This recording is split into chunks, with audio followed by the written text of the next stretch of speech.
حضرات محترم، ہماری یہ اتنی بڑی سعادت ہے کہ جسے میں الفاظ کے اندر بیان نہیں کر سکتا۔ میری خواہش تو یہ تھی کہ ہمارے حضرت جنہوں نے ہم پہ اتنا بڑا کرم کیا، وہ 4 بجے کے بعد بیان فرماتے جب مجمع سارا اکٹھا ہو جاتا، چونکہ لوگ ابھی نمازیں پڑھ کے اپنی اپنی مساجد سے آئیں گے۔ حضرت کل ہی تشریف لائے ہیں اور ہم نے حضرت سے گزارش کی، ہماری گزارش کو شرف قبولیت بخشا۔ آگے حضرت نے بولٹن کا بھی سفر کرنا ہے۔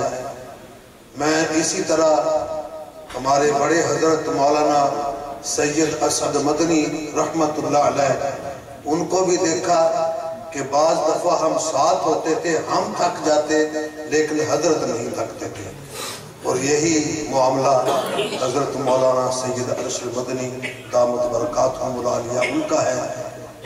انہوں نے چونکہ آگے بھی سفر کرنا ہے اور تھکے ہوئے بھی ہیں، تو میں ان سے گزارش کروں گا کہ چونکہ حضرت کوئی تعریف کی جائے تو فوراً منع کر دیتے ہیں، روک دیتے ہیں، اس لیے بلا کسی ایسے الفاظ کے میں حضرت سے گزارش کروں گا وہ تشریف لائیں اور اپنے ملفوظات سے ہمارے ایمان کو تازہ کریں۔ علماء دیوبند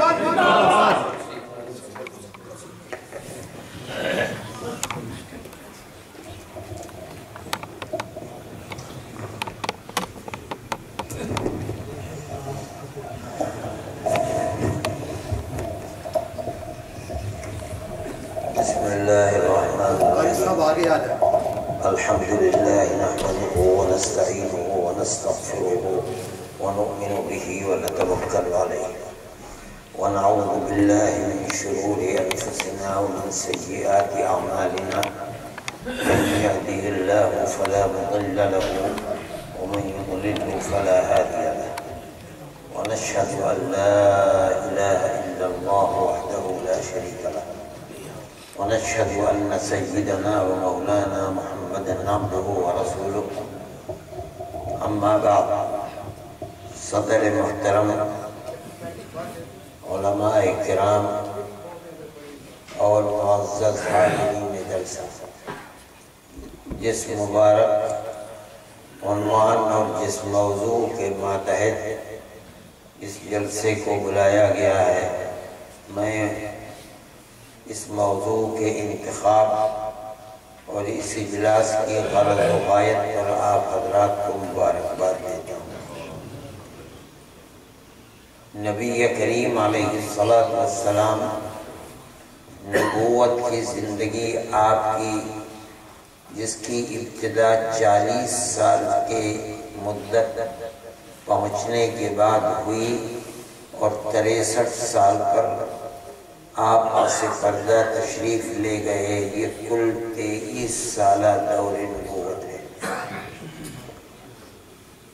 اللہ تعالیٰ کو منظور تھا کہ 23 سال میں دنیا کا سب سے کامل و مکمل آسمانی مذہب پایہ تکمیل کو پہنچ جائے گا۔ چنانچہ جب پایہ تکمیل کو پہنچ گیا تو نبی کریم علیہ السلام کے سامنے ایسی علامات آنے لگیں کہ اب آپ اپنے رفیق اعلیٰ سے جا ملیں گے۔ آپ حج کے لیے تشریف لے گئے۔ عبادات کے اندر سب سے آخری عبادت جو فرض ہوئی وہ حج ہے۔ آپ نے اعلان فرمایا کہ میں اب حج کے لیے جا رہا ہوں۔ صحابہ نے ہزاروں نمازیں آپ کے پیچھے پڑھی تھیں، تقریباً 9 رمضان آپ کے ساتھ گزارے تھے، جانتے تھے کہ کس طرح نماز پڑھی جائے گی، کس طرح روزہ رکھا جائے گا۔ رسول اللہ صلی اللہ علیہ وسلم کو نماز پڑھتے دیکھا تھا، روزہ رکھتے دیکھا تھا، حج کرتے ہجرت کے بعد نہیں دیکھا تھا، یا یوں کہیے کہ فرض ہونے کے بعد حج کرتے ہوئے نہیں دیکھا تھا۔ جب مکہ فتح ہو گیا اور کعبۃ اللہ حکومت اسلامی میں آ گیا تو اب نبی کریم علیہ السلام نے پہلے سال حج نہیں فرمایا۔ ابو بکر صدیق رضی اللہ تعالی عنہ کو امیر حج بنا کر بھیجا، حضرت علی کرم اللہ وجہہ کو بعد میں۔ جو صورتحال تھی، جو معاہدے تھے، ان معاہدوں کے سلسلے میں سورہ برات میں جو اللہ نے حکم دیا ہے اس کے مطابق اعلان کرنے کے لیے بھیجا۔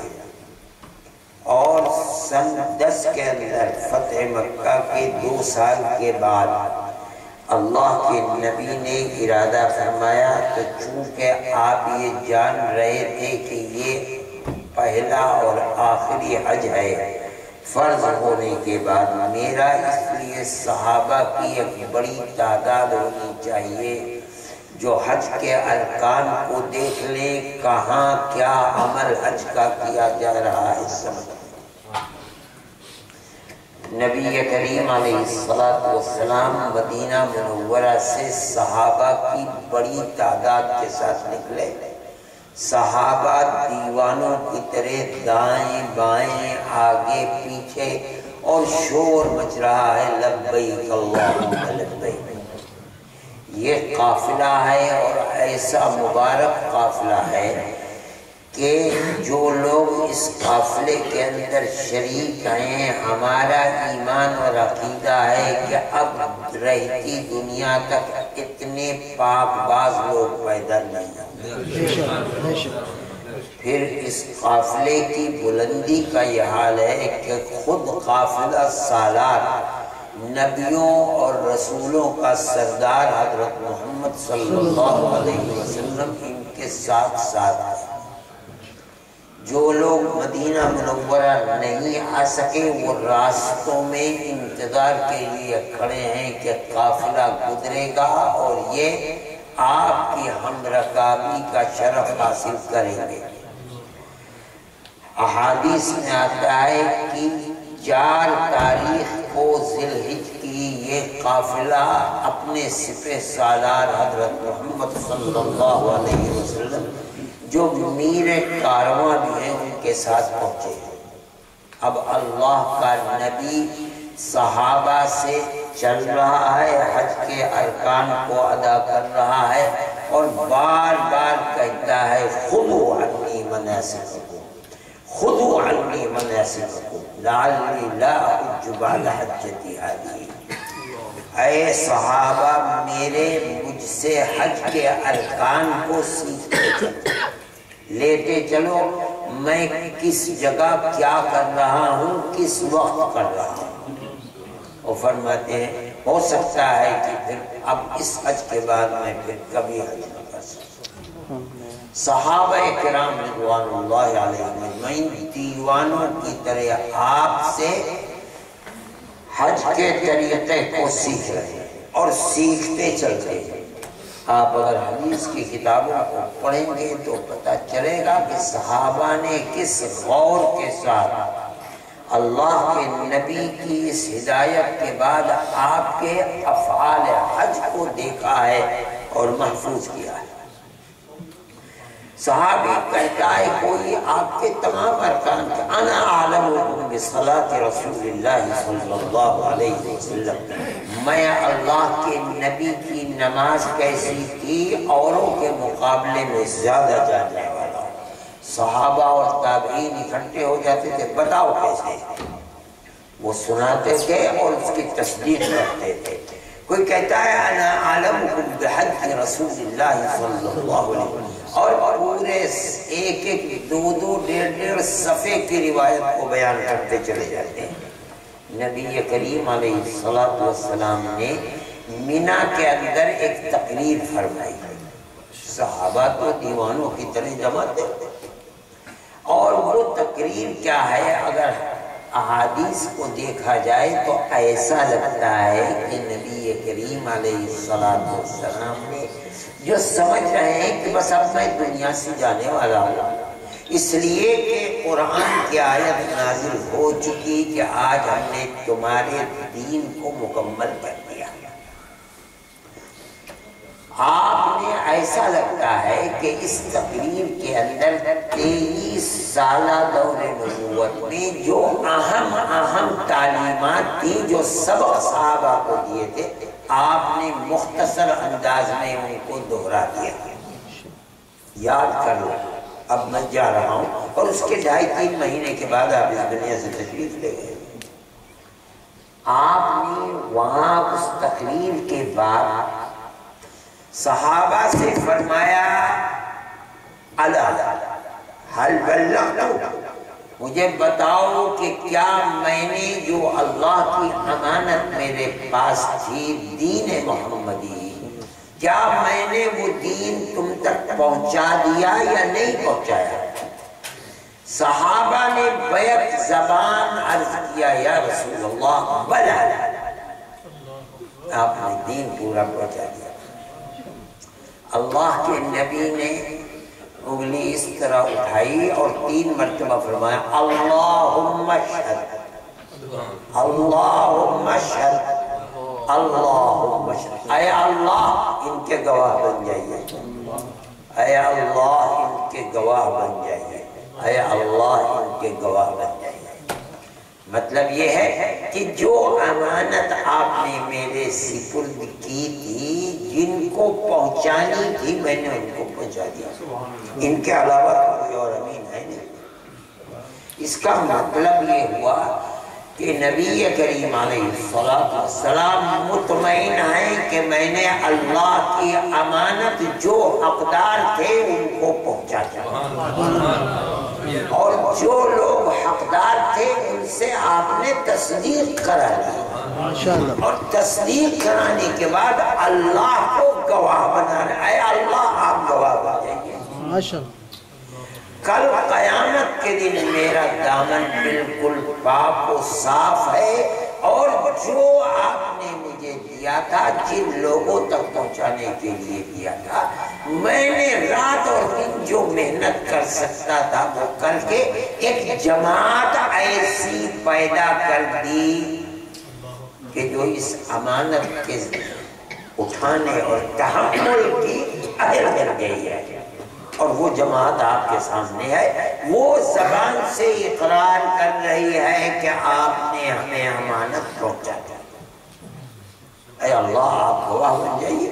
اللہ کو گواہ بنا کر آپ تھوڑے دن دنیا میں رہے، اس کے بعد پسے پر تشریف لے گئے، لیکن تشریف لے جانے کے بعد ایسی ایک جماعت بنا کر گئے ہیں کہ جو آپ کی شخصیت کے ارد گرد، آپ کے دین کے ارد گرد اتنا بڑا قلعہ ہے کہ جب تک وہ اپنی جگہ موجود ہے اور وہ لوگ ثقہ ہیں، عادل ہیں، اور ہمارا ایمان ہے کہ وہ قیامت تک پیدا ہونے والے ہر طبقے سے زیادہ بلند و برتر ہیں۔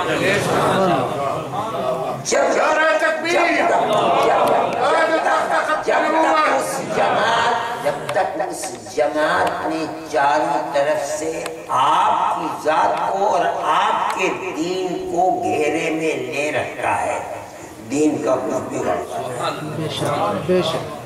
وہ اتنے بلند و برتر اور مضبوط پہاڑ ہیں کہ ان کے ہوتے ہوئے دین پر شمع نہیں مارا جا سکتا۔ اسی لیے ہر باطل دنیا کے اندر جب نقب لگانا چاہتا ہے تو سب سے پہلے صحابہ کی ثقافت پر حملہ کرتا ہے۔ جب تک ان کی ثقافت پر حملہ نہیں ہوگا اس وقت تک دین کا کچھ نہیں بگڑ سکتا۔ قرآن کو لانے والے وہی ہیں، قرآن کو آپ سے لے کر منتقل کرنے والے وہی ہیں، الفاظ قرآن کو آپ سے لے کر منتقل کرنے والے الی یوم القیامہ قرآن کے الفاظ میں مراد خداوندی کیا ہے، اللہ کیا فرمانا چاہتا ہے، آپ سے سیکھ کر منتقل کرنے والے قیامت تک وہی لوگ ہیں۔ سارا دین حدیث، ہر چیز کو رسول اللہ سے لے کر اور آج تک اور آج کے بعد قیامت تک وہی لوگ منتقل کرنے والے ہیں۔ جو طبقہ یعنی اہل سنت والجماعت ان کو قابل اعتماد مانتا ہے، رسول اللہ کا صحیح امین مانتا ہے، اس کے نزدیک آج سے 1400 سال پہلے جیسا قرآن تھا آج بھی ویسے ہی اور قیامت تک ویسے ہی۔ بے شک۔ ہاں، وہ لوگ جب ان کو ثقہ نہیں مانیں گے تو اس وقت دین کی دیواریں ٹوٹنے لگیں۔ اسی لیے علامات قیامت میں ایک حدیث میں نبی کریم علیہ السلام نے فرمایا اذا فعلت امتی 15 خصلة حل بها البلاء، میری امت جب 15 کام کرنے لگے گی تو امت پر رحمت کے دروازے بند ہو جائیں گے، مصیبتوں کے پہاڑ ٹوٹنے لگیں گے۔ تو صحابہ نے عرض کیا کہ یا رسول اللہ وہ میں یہ کیا ہے، ہمیں بتائیے تاکہ ہم ان کے خلاف جہاد کرتے رہیں، اپنے معاشرے میں ان کو نہ گھسنے دیں، یعنی بالفاظ دیگر اللہ کی رحمت کے دروازے کو بند نہ ہونے دیں۔ تو نبی کریم علیہ السلام نے ایک ایک کر کے صحابہ کو بتلائی ہے۔ اس کے آخر کے اندر ایک چیز فرمائی، وہ بڑی اہم چیز ہے، فرمایا اور جب تم دیکھو وَلَعَنَ آخِرُ هَذِهِ الْأُمَّةِ أَوَّلَهَا، جب امت کے بعد کے آنے والے بالکل جو چوٹی پر امت میں بیٹھتے ہیں ان کے اوپر لالا بیچنے لگے، سمجھ لو کہ اللہ کی رحمت کے دروازے بند۔ کیا مطلب؟ یہ دین قرآن اور جس دین کو میں لے کر آیا یہی تو اللہ کی رحمت کے دروازے کو کھولنے والا ہے۔ جب جو لوگ دین کو لے کر آئے ہیں وہی ناقابل اعتماد قرار دے دیے جائیں گے، بلکہ مشرک اور کافر اور فاسق اور فاجر العیاذ باللہ کہا جاتا ہے۔ اس کا مطلب یہ ہے کہ اب خدا کی رحمت کے دروازے بند ہوں گے۔ اگر وہ ناقابل اعتماد تھے تو کوئی بتائے قرآن کیسے قابل اعتماد ہو گیا؟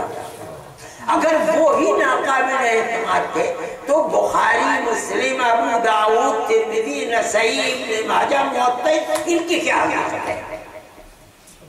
ان سب کی بنیاد تو صحابہ کرام رضوان اللہ علیہم اجمعین ہے، جنہوں نے رسول اللہ صلی اللہ علیہ وسلم کی زبان مبارک سے قرآن و حدیث کو سنا اور پتھر کی لکیر کی طرح محفوظ کر لیا، اور وہی لوگ ناقابل اعتماد ہوئے۔ دین کہاں سے محفوظ رہے گا؟ دین تو محفوظ نہیں رہ سکتا۔ اللہ کی اسی بنیاد کے اوپر قرآن میں رضی اللہ عنہم ورضوا عنہ اعلان کر دیا وہ اللہ سے راضی ہے اور اللہ ان سے راضی ہے۔ اور ایک بات، ان لوگوں نے دین کو لیا، یہ اللہ کے نبی سے سب سے زیادہ اللہ کے بعد اللہ کے نبی ان کے محبوب تھے، ان سے محبت کرنے والے تھے۔ ہمارے دل کے اندر یہ جذبہ امڑتا ہے کاش کہ ہم مدینہ منورہ میں ہوتے اور ہم وہی مر جاتے اور وہی کی زمین کا پیوند بن جاتے جہاں ہمارے محبوب آرام فرمانے۔ ہونا یہ چاہیے تھا کہ جب اللہ کے نبی مدینہ منورہ میں پس پردہ تشریف لے گئے اور آرام فرمانے، ہر صحابی ہاتھ پیر توڑ کر یہی بیٹھ جاتا اب ہم بھی یہی مریں گے، اور کل کو قیامت کے دن اللہ کے نبی کے ساتھ یہی سے اٹھیں گے۔ یہ جذبہ ہونا چاہیے، مگر محدثین فرماتے ہیں کہ صحابہ میں مدینہ منورہ میں مر کر دفن ہونے والے کم ہیں بمقابلہ ان کے جو باہر جا کر کے مرے ہیں۔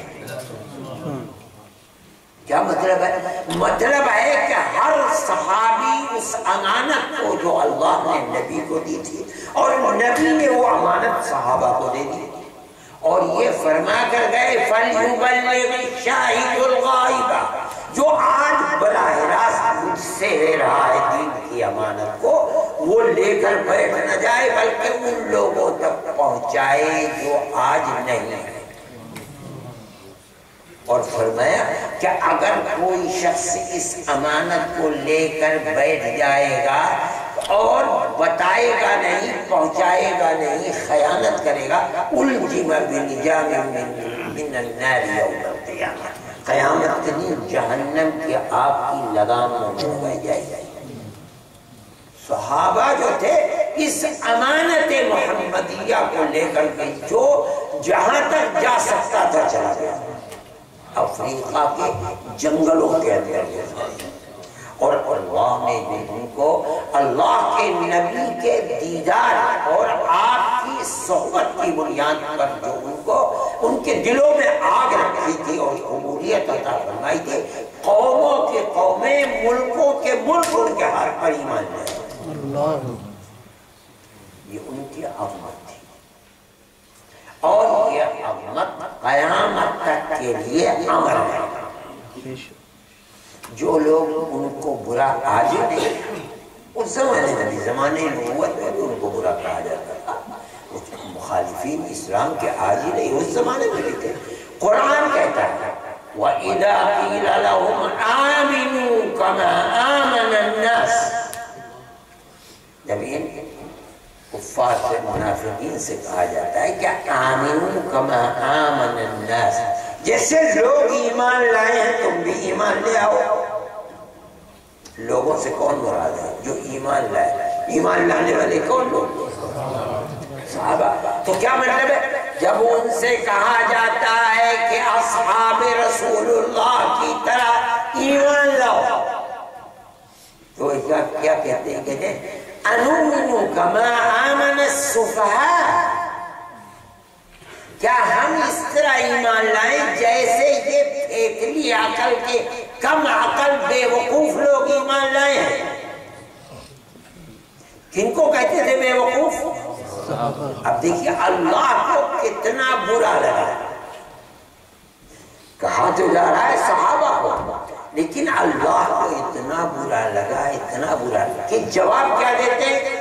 پہلے اللہ کان کھول کر سن لو، دیکھیے اندازہ دیکھیے، کان کھول کر سن لو، ان حرف تحقیق ہے،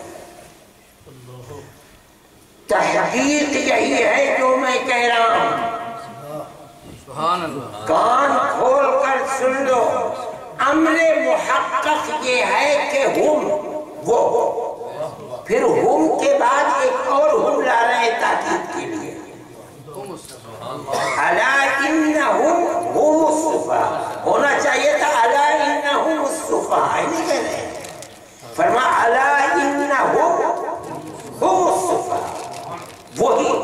پھر جو عربی جانتے ہیں وہ جانتے ہیں، اصل یہ ہے کہ مبتدا معرفہ اور خبر نکرہ ہونا چاہیے تھا الا انہم سفہاء، اس کے بجائے تاکید لائے ہم اور پھر اس کے بعد سفہاء کے اوپر الف لام لائے، یہ تاکید اور حصر کا وہ، ہاں وہی بے وقوف،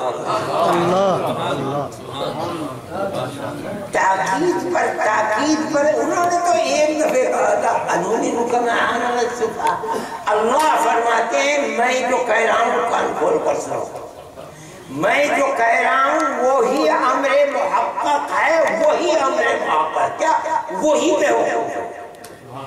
اچھا آگے چل کے اس سب سے آگے فرماتے ہیں وَلَكِنْ لَا يَعْلَمُونَ، کیا مطلب ہے؟ ارے بھائی اگر کوئی کھڑے ہو کر پیشاب کر رہا ہے اور وہ جانتا نہیں کہ پیشاب کر رہا ہے کھڑے، کیا کہو گے؟ پاگل ہے، یہی تو کہو گے۔ اگر کھڑے ہو کر پاخانہ کر رہا ہے اسے کچھ پتہ نہیں کیا کر رہا ہے، یہی تو کہو گے کہ پاگل ہے۔ قرآن کیا کہتا ہے؟ بے وقوف ہیں، بے وقوف ہیں، بے وقوف ہیں، اور انہیں پتہ بھی نہیں کہ وہ بے وقوف ہے، اس کا مطلب ہے بالکل پاگل ماشاءاللہ پاگل ہیں سبحان اللہ کیا کہہ رہا ہے اللہ؟ اللہ کو کتنی محبت ہے صحابہ